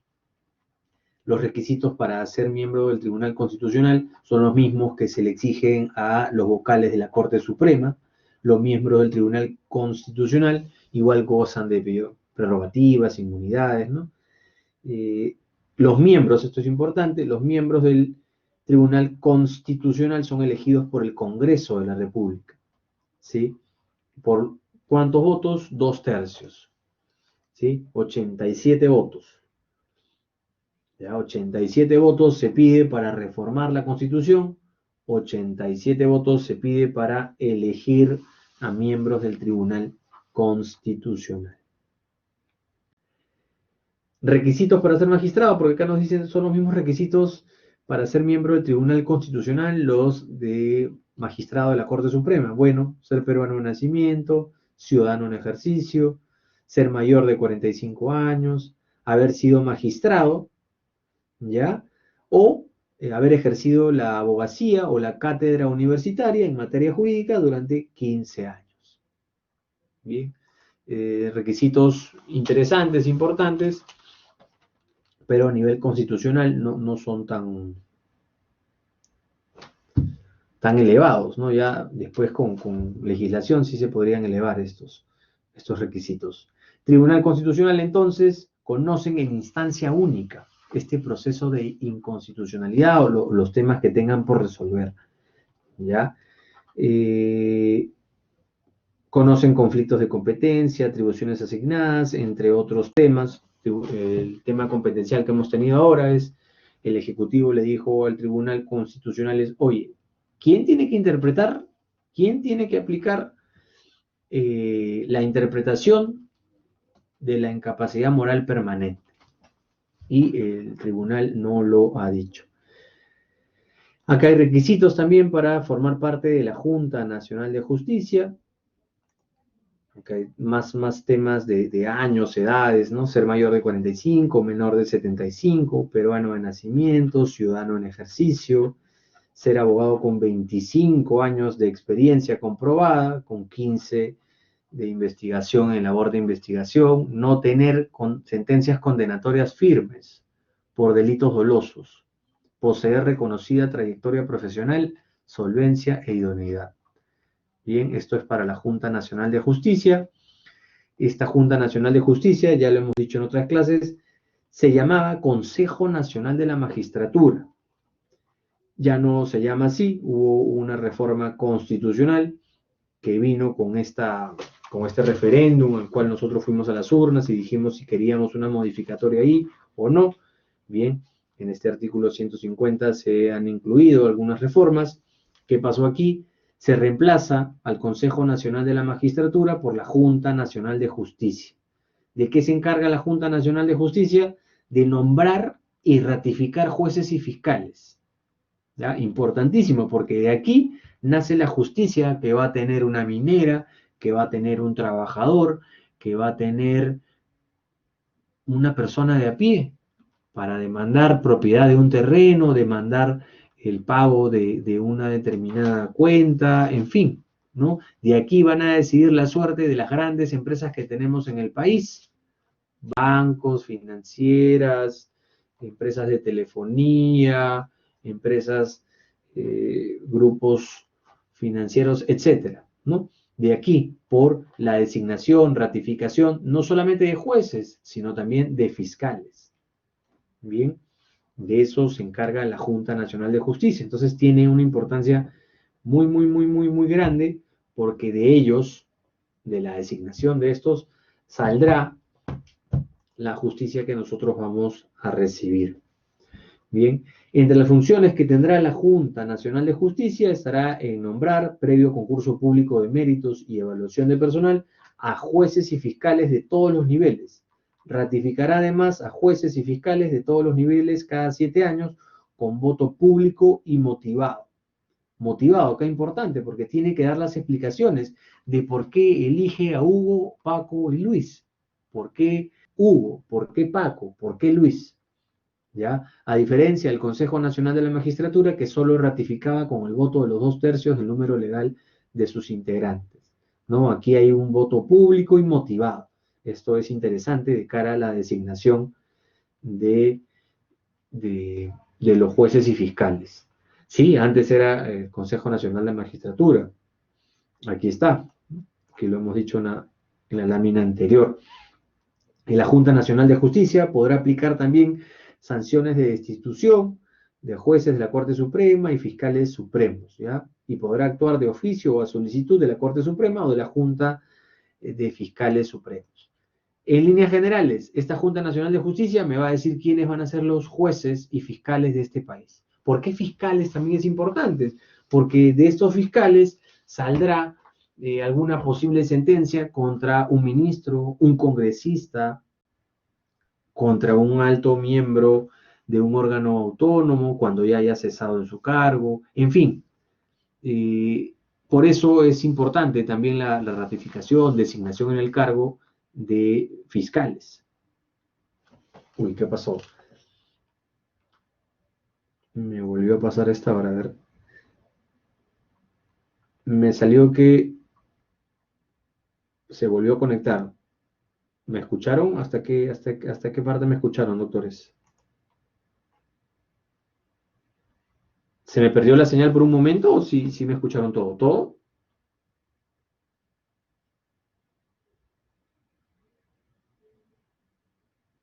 Jesús del Rosario Mestanza dice entrecortado, pero todos me dijeron sí, todo normal. Perfecto. Todos entonces me dijeron que todo normal. Perfecto.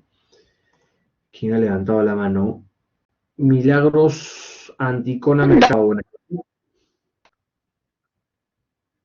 Doctor, sí, el internet creo que por rato no me lo escucho y se corta y regresa. ¿Sí?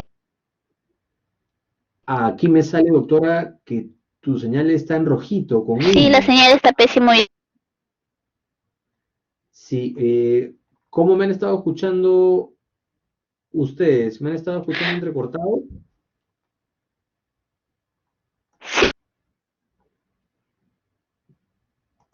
A ver, Milagros está con... Acá Lani me dice todo bien. Alfredo Obando me dice todo... No, todo bien acá. Sin ser ave de mal agüero, Milagros, podría ser tu señal que está en rojita, ¿no? Está en negrito. A veces se va tu señal. Aquí yo tengo un marcador de la señal de los alumnos y ustedes también no sé si podrán ver en su pantalla mi señal. Pero acá me están diciendo que se escucha bien mi señal, doctora. Bien, entonces seguiremos en pie de lucha con este tema tecnológico que nos afecta a todos. Yo tengo un plan corporativo y descubriendo el tema de la señal, tú pagas por el 100% y te llega el 10, 20% del 30%. Es increíble que te digan eso en tu cara cuando contratas y mejoras el servicio de Internet. Es increíble. Bien, seguimos, volvemos al tema. Junta Nacional de Justicia, principalmente te van a decir quién es el juez, quién es el fiscal. ¿Ya? El concurso público de méritos está a cargo de una comisión especial. Miren lo importante de esta Junta Nacional de Justicia a propósito del todo el tema de corrupción que hemos tenido hace poco. Sí, por eso se reformó, porque todo nuestro aparato judicial de nombramiento de jueces y fiscales salió a la luz a través de estos audios donde se decía a dedo quién iba a ser el juez, movían a un juez, algunos jueces, uno en particular, absolvió a un presunto violador, ¿no? Donde las pruebas eran bastante claras en ese entonces, en ese momento, sobre la violación. Bueno, este tipo de casos, este tipo de injusticia social se podrían dar si es que tenemos una mala designación de jueces y fiscales por malos miembros de la Junta Nacional. Entonces, ¿qué se hizo acá? Vamos a meter a todos, porque si hay más personas mirando, la probabilidad de que haya corrupción es menor, ¿sí? Entonces, la designación de estos señores va a ser a través de una comisión especial, vamos a decirle que esté ahí defensor del pueblo, que presida esta comisión especial y evalúe a todos los que están, ¿no? Presidente del Poder Judicial, fiscal de la Nación, el presidente del Tribunal Constitucional, el Contralor General, en fin, metimos a todos. En la reforma dijeron, entren todos y entre todos ustedes deciden, vean a quién van a designar en la Junta Nacional de Justicia como juez, como fiscal, ¿verdad? Más o menos esa fue la intención de esta modificatoria de la Constitución. Ministerio Público ya lo hemos conversado al inicio de la clase. Lo que me interesaba es que ustedes tengan en cuenta de que ellos, el Ministerio Público es el titular de la acción penal, pero que diferencien ya desde ahora, porque entiendo que algunos están familiarizados con la vía legal, pero igual sigue siendo un curso de inicio de carrera, según lo que dice mi sílabo, ¿ya? Entonces, por más de que yo los escuche, los lea muy bien, sus evaluaciones, igual hay que dar algunas pautas que podrían ser misas para algunos. El Ministerio Público, igual que en un proceso civil, es una parte del proceso. Es el titular de la acción penal, pero funciona como el demandante, es quien va a pedir la sanción, quien va a manejar la investigación, quien se va a encargar de acusar al procesado. Ya el procesado se defenderá por su lado, ¿no? Vamos a decirle para que se entienda, el delincuente. Ya el delincuente se defenderá por su lado, pero el Ministerio Público, el fiscal, es el titular de la acción penal. Por lo tanto, igual en el ámbito penal tenemos dos lados. El lado demandante, que en este caso es el Ministerio Público, que no es demandante, sino es el titular de la acción penal, el que va a pedir la investigación, va a manejar la investigación, va a pedir una sanción, y por el otro lado la defensa de este presunto delincuente.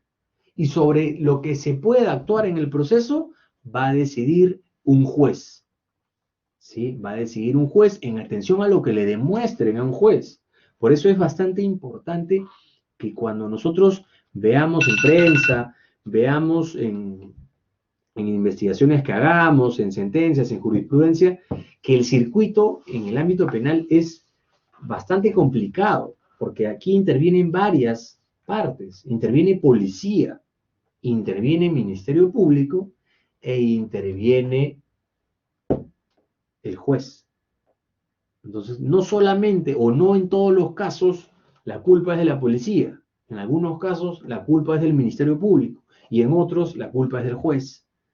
¿Ya? Por eso en prensa, como no se entiende muy bien este circuito o las personas de a pie, no los que ustedes están estudiando en UPN, imagino que ya lo manejan o ahora lo estamos conversando, pero las personas que no están en UPN tal vez no entienden el circuito completo de cómo funciona el tema penal y solamente se quedan en la queja, ¿no? ¿Cómo funciona este proceso penal? ¿Cómo funciona la delincuencia en el país? Está muy mal, ¿no? Cuando lo que se quiere es que si hay una presión, si hay un punto de mejora, que se vaya directamente contra el órgano encargado. Nos vamos contra la policía, nos vamos a la fiscalización en el Ministerio Público o nos vamos al tema del juez, ¿no? Entonces, identifiquen que son esas tres partes en un proceso penal. Bien, atribuciones del Ministerio Público y terminaremos con uno más, ya que el tema, el tiempo nos ha ganado. Vamos a cerrar con el BCR, ¿sí? Banco Central de Reserva, ¿ya? El Banco de Reserva del Perú es clave para el ordenamiento monetario del país, al centralizar la emisión de billetes y monedas y las reservas que la respaldaban, ajustar la oferta monetaria de acuerdo al dinamismo económico del país, así como intervenir en el mercado cambiario para estabilizarlo, ¿sí?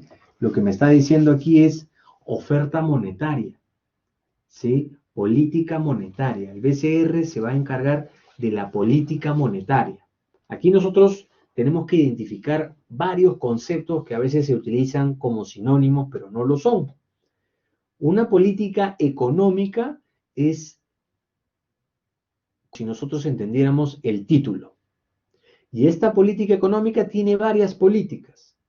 Por ejemplo, la política fiscal, que está de la mano con el presidente de la República. La política monetaria, que es la que tiene que ver con el BCR.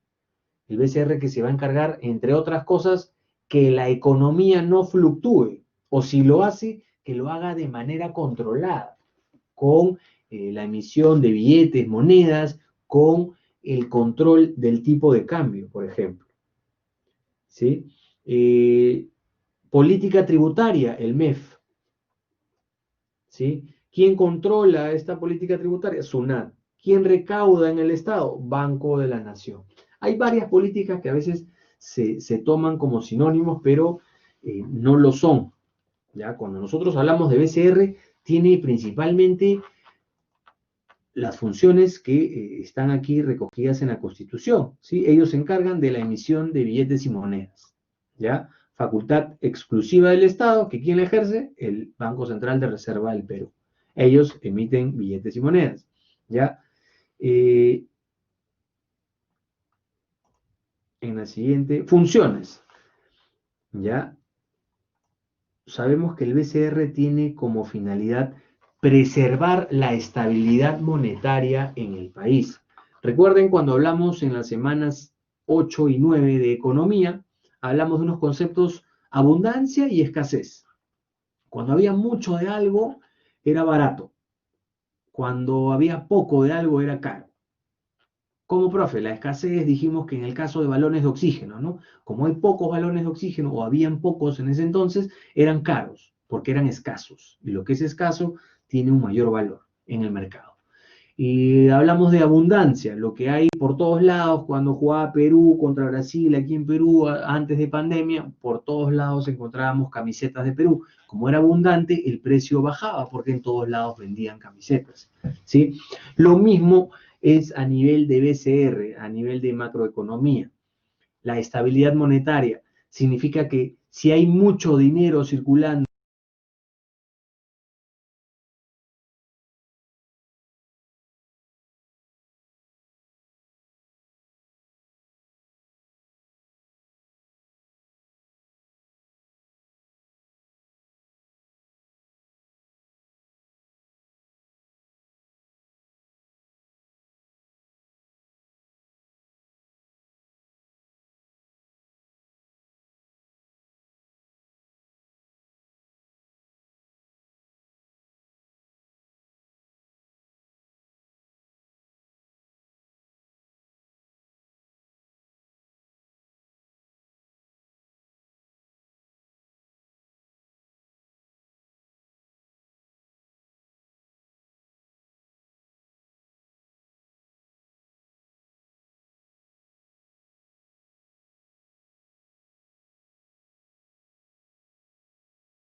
Doctores.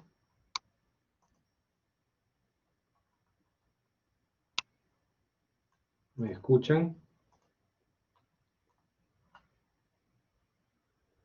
Sí, se pone pesada, creo que no. El mismo sistema dice ya, profesor Chepi, acabemos, terminemos.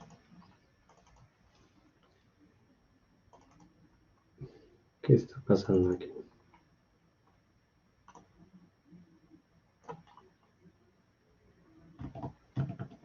¿Cómo vamos?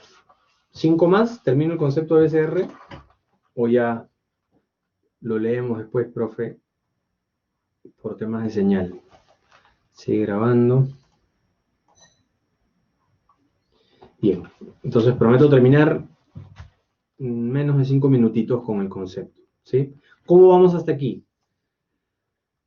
¿Vamos bien, vamos mal? Hemos tratado de dar términos sencillos, conceptos cortos de cada uno de estos órganos autónomos, ¿sí? Pero vamos a ver si nos lo permite el sistema. Mi computadora, no sé si escuchan ahí, ya se convirtió en gamer, para asegurar que todo esté bien, ¿sí? Entonces, para asegurar que no haya ningún problema, estas funciones del BCR, ¿no? Regular la moneda, regular el crédito del sistema financiero. Vamos a ver si en otra clase, tal vez en la siguiente, podemos explicar esto. Dependerá, porque nos va a tomar algún tiempo y con la señal así, preferible no correr ningún riesgo, ¿no? También, ¿de qué se encarga el BCR? De administrar estas reservas internacionales, ¿sí? De informar sobre las finanzas del país, entre otros problemas. Sí, Milagros, no sé qué está pasando. Hay días en los que la señal se pone así. Parece que hay varias personas estudiando jueves en la noche. O de repente están en Zoom hablando. Ahora que esto es más común, videollamadas, etc. Sí, doctores. Entonces, por razones ya de conectividad y de hora, no podemos seguir hablando de alguno de los temas, pero principalmente, para cerrar la idea, BCR regula moneda, crédito del sistema financiero, administra reservas internacionales e informa sobre las reservas internacionales del país, ¿no? Cuentas nacionales del país, entre otras funciones. Política monetaria, principalmente BCR. Sí, doctores, entonces, antes de cerrar la clase, ¿cómo vamos? Hace una clase de señal de internet complicada. Sobre la T4, ¿qué módulos? Los módulos que ingresan son los últimos 3, siempre son los últimos 3. Lo que estamos viendo ahora, semana 12 y semana 11. ¿Sí? Semana 13, semana 12 y semana 11 será lo que entrará en su cuestionario.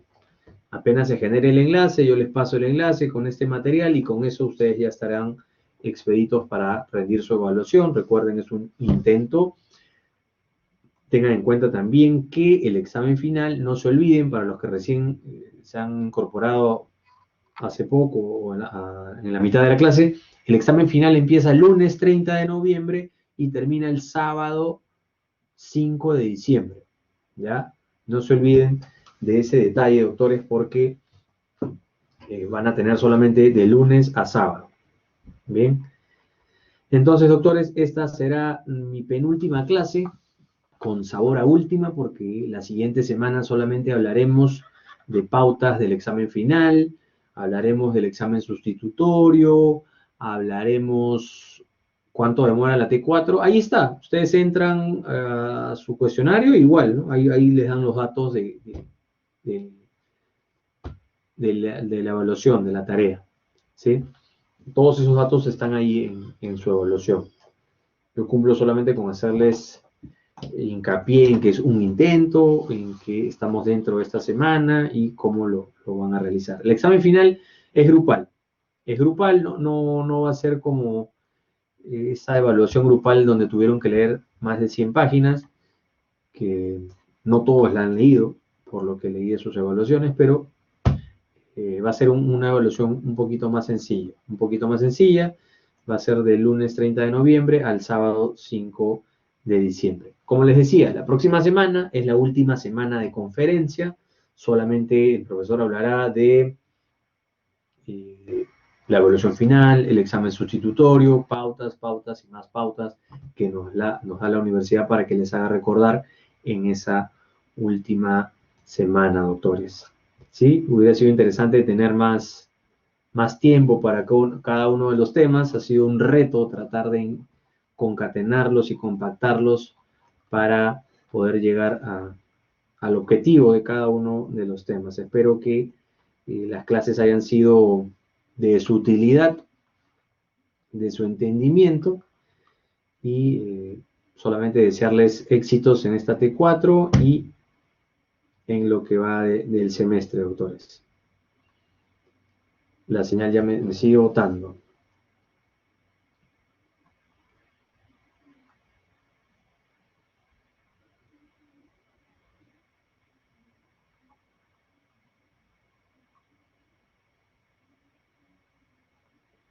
Bien, la señal está insoportable. Sale, entra, no sé qué pasa.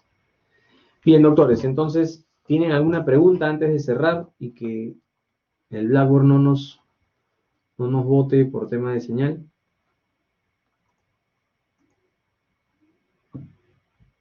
¿Cómo vamos?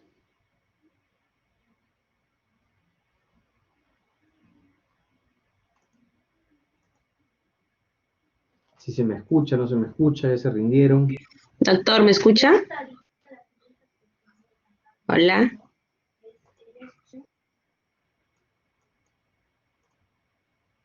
Sí se escucha. Bien. Merly, ¿has levantado la mano?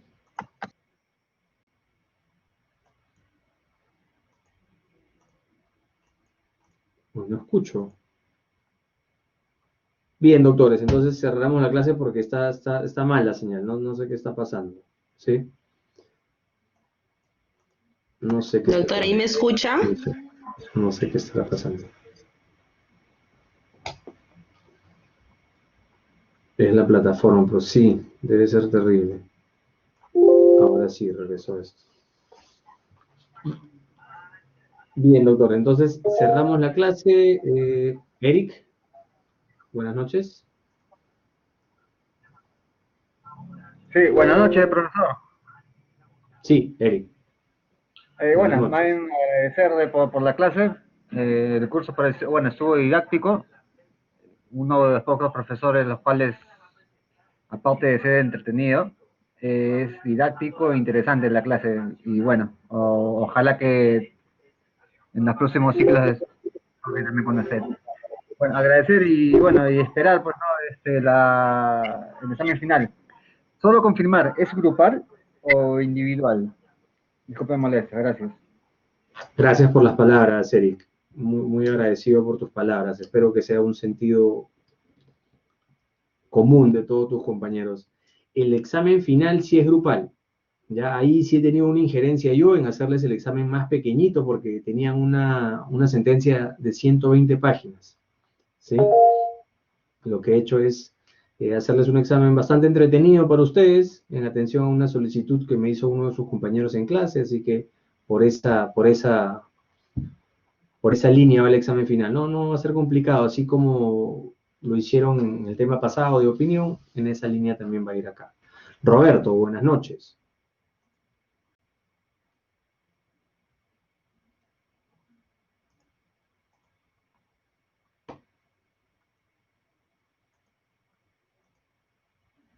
Doctor, a veces no presionamos el micrófono, de repente no se activó el micrófono, no escucho, aquí me sale Roberto Pineda con la mano levantada.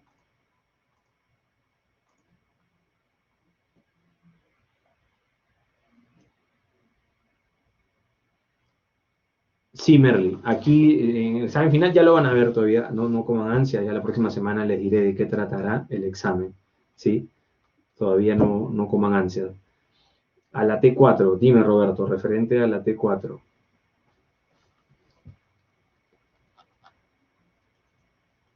Solo se estudian las últimas 3 clases. Sí.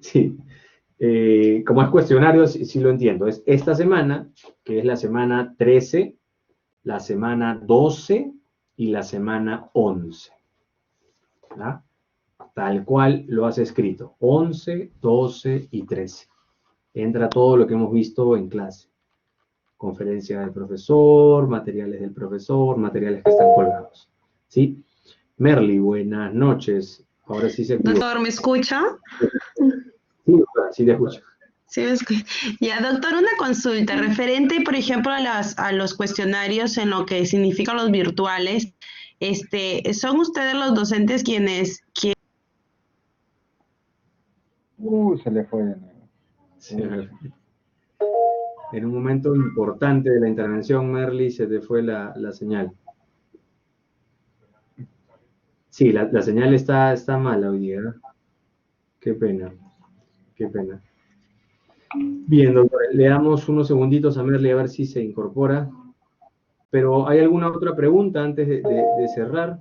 Eric, doctor. Sí, profe, disculpe una vez más. El tema de... ¿Qué Hola. libro se recomienda para el tema constitucional? Si bien se tiene de autor... Merly, habla Merly. Hola, disculpa, doctor, me botó el sistema. Sí, doctor, mi pregunta era referente de que si ustedes, por ejemplo, como docentes, ustedes elaboraban los cuestionarios, si ustedes tenían vamos a decirlo así, un criterio para elaborarlo, o sea, ustedes señalan, por ejemplo, semana 10, 11, 11, 12 y 13, o es que si yo como docente puedo hacer los cuestionarios, si tocaba 11, 12 y 13, puedo coger temas de la 9 o de la 8. Pues, ¿eso es válido, doctor? Ya. Creo que lo habíamos conversado, uno de los detalles. Hay varios cuestionarios. Hay los cuestionarios que ustedes tienen que no tienen calificación oficial, donde ustedes practican. Eso lo ve un área independiente a la del profesor. Hay un área de gestión académica, de integración del material, áreas de pedagogía, los que trabajan este material. Cuando ustedes ven estos videos, han sido trabajados por un área especializada. ¿Tiene efectos? Sí, los tiene. Yo ya he anotado y he ido reportando semana a semana las cosas que ustedes me decían para que lo cambien, porque el profesor no tiene estos accesos. Y tampoco pudiera hacerlo porque, imagínense, cambiar un video con todo el tiempo y el conocimiento técnico para hacer uno de estos videos que tenga dentro un cuestionario, en fin, ¿sí? En el tema de los cuestionarios que ustedes realizan como T1, T4, en algunos casos el profesor es el que hace el cuestionario con antelación al inicio del semestre. Pero yo les comentaba que en este semestre yo he sido profesor invitado para darles el curso de Derecho Constitucional, ¿sí? Entonces, todo el material que ustedes ya han tenido incorporado no lo ha trabajado. No lo ha trabajado el profesor. Ya es material que ha estado ya previamente diseñado, ¿sí? Lo que sí he trabajado es el examen final. Va a ser un examen más pequeño, más sencillo para ustedes, a pesar de ser grupal. Respondiendo a la pregunta, profe, ahora dice que es semana 11, 12 y 13, pero ¿qué tanto margen tiene usted, profe, para incluir de repente alguna preguntita de la semana 9, de la semana 4? Sí, hay un margen, pero dentro de esos márgenes está también lo que nos dice la universidad, ¿no? Preferentemente utiliza las últimas 3 semanas de clase. O sea, estamos ahorita en la T4 y ¿qué estamos viendo? En la T4, ¿qué van a ver? Semana 13, semana 12 y semana 11. ¿Eventualmente podría incluirse una pregunta más? Sí, pero principalmente son estas semanas de las que les estoy comentando.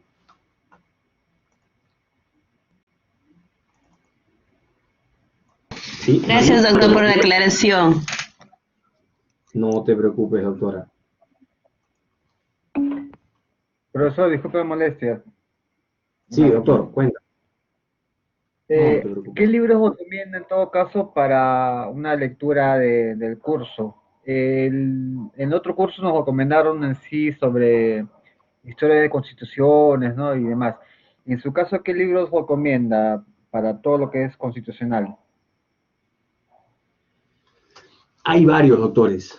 Hay varios. A mí principalmente me gusta entender el tema económico, ¿no? Entonces mi recomendación está de repente hacia la semana, cuando hablamos semana 8, semana 9, de temas económicos, derechos económicos sociales, principio de igualdad, teoría de derechos fundamentales, de Hierro Liborio, que está en fuentes consultadas. Cuando ustedes entren a la semana van a ver en fuentes consultadas estos textos que son interesantes porque a mí, al menos, me gusta el tema económico, de cómo funciona un país o cómo funcionan las entidades, cómo funciona.